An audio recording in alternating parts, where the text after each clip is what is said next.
তিন জায়গার জমা জলের পরিস্থিতি আপনাদের সামনে নিয়ে আসবো। মঙ্গলবার রাত থেকে টানা বৃষ্টি, ক্যানিং হাসপাতালে জল, পথে জল, হাটে জল, চোখে জল। দেখুন, মঙ্গলবার রাত থেকে টানা বৃষ্টি, তাতেই জলে ডুবেছে বহু জেলা। মহিষাদল মাছ বাজার যেন নদী, নৌকোর মতো ভাসছে মাছের ঝুড়ি, মাছ বাজারে ভাসছে মাছ।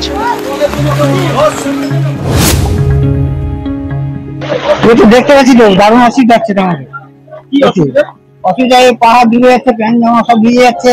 ওই চিকচিকা পলিথিন এগুলো নর্দমায় জমে যাওয়ার ফলে আর পরিষ্কার না করার ফলে এই সমস্যা তো বেড়েই চলছে। এই জন্য মানে এর থেকে দেখা উচিত। এ দীর্ঘদিন এইভাবেই চলছে। কোনো রকম জল মধ্যে যেতে হলে খোঁজা করতে আসতে হলে বছর বছর এইরকমই হয়। কোন রকম কোন, আমরা অনেকবার বিডিও অফিসেও গিয়েছি আর অঞ্চল অফিসেও গেছি, কোন রকম কোনো কাজ হয়নি। নিকাশি ব্যবস্থা আমরা দেখছি সময় একসঙ্গে হঠাৎ অনেকটাই জল হয়ে যাচ্ছে। গ্রাম পঞ্চায়েতের সঙ্গে কথা বলে নিয়ে এটা যাতে দ্রুত স্বাভাবিক করা যায় তার। রাতের টানা বৃষ্টিতে জলে ডুবেছে বারুইপুরের একাধিক ওয়ার্ড। বারুইপুর পুরসভার ৩, ৪, ১৩ ও ১৪ নম্বর ওয়ার্ড সম্পূর্ণ জলমগ্ন। পঞ্চাননতলা থেকে অক্ষয় সংঘ, শাহজাহান রোডের সামনে হাঁটু জল।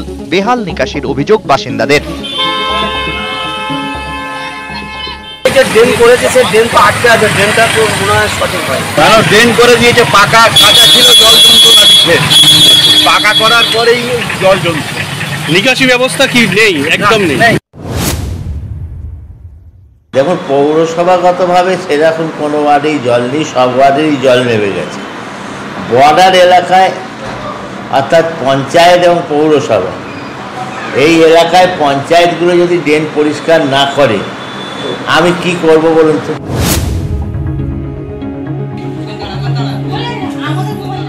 টানা বৃষ্টিতে ক্যানিং মহকুমা হাসপাতালের ভেতরেও হাঁটু জল। হাসপাতালের প্রসূতি বিভাগে জল থই থই।